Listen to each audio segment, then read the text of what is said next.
Content creator Suman ভাইয়ের video দেখে অনেকে তার ইনকাম, বিশেষ করে তার ইনকাম দেখা বলতেছে, অনেকেই মানে প্রস্তুতি নিছে যে সুমন ভাইয়ের মতো ভিডিও বানায়। বাস ভালো কথা।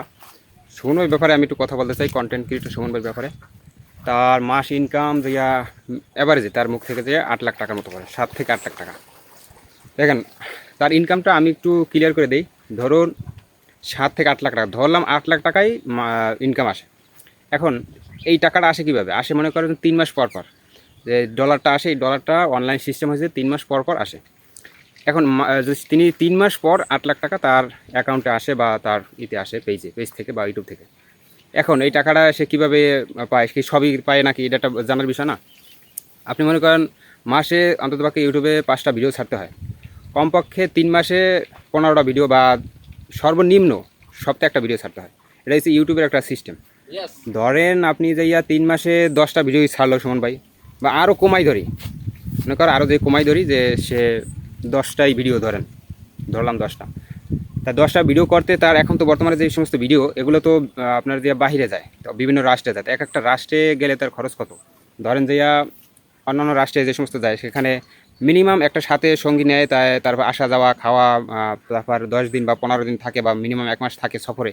সেখানে তার 1 মাস যদি সফর করে, তো 1 মাস সফর করলে হাইয়েস্ট কত 10টা ভিডিওই বানাক না। তাই এই 1 মাসে সফর করলে 10টা ভিডিও যদি বানানো হয়, তাই 10টা ভিডিওতে অন্ততপক্ষে তার মাসিক সফরে মিনিমাম 8 থেকে 10 লাখ টাকা খরচা আছে। এখন এই ভিডিও ছাড়ার পরে মনে করেন যে আপনি 3 মাস পরে সে 8 লাখ টাকা ইনকাম আসলো, কিন্তু 3 মাস পরে 8 লাখ টাকা ইনকাম আসছে ঠিকই, কিন্তু তার খরচটা তো দেখতে হইবে।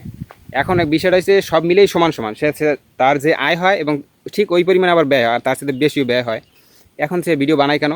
সে বানায় আনন্দের জন্য, আনন্দ ভালোবাসা ঘুরে দেখা, এটি একটা মনে আনন্দ প্রেরণা, এছাড়া আর কিছুই না। আমরা হয়তো মনে করি যে কন্টেন্ট ক্রিয়েটাররা মাসে মাসে লক্ষ লক্ষ টাকা ইনকাম করে, ভাই এটা স্বপ্ন।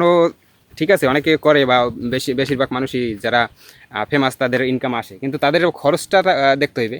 যদি তাদের খরচা না থাকতো, একটা ভিডিও বানাতে যে খরচা যায় বিভিন্ন সফরে, সেই খরচাটা যদি না থাকতো তাহলে তারা বিশাল কোটিপতির মালিক হয়ে যেত।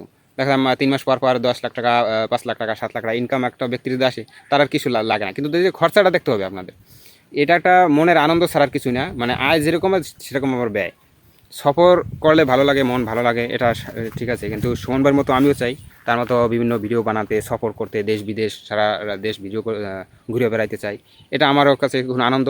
এছাড়া এখান থেকে যে লক্ষ লক্ষ টাকা ইনকাম করে অনেক কিছু করে ফেলাম, এটা মানে আশাটা হলো ভুল আশা, কিন্তু এটা এখানে আনন্দ পাওয়া যায়, বিভিন্ন জায়গায় সফর করে একটু আনন্দ পাওয়া যায়।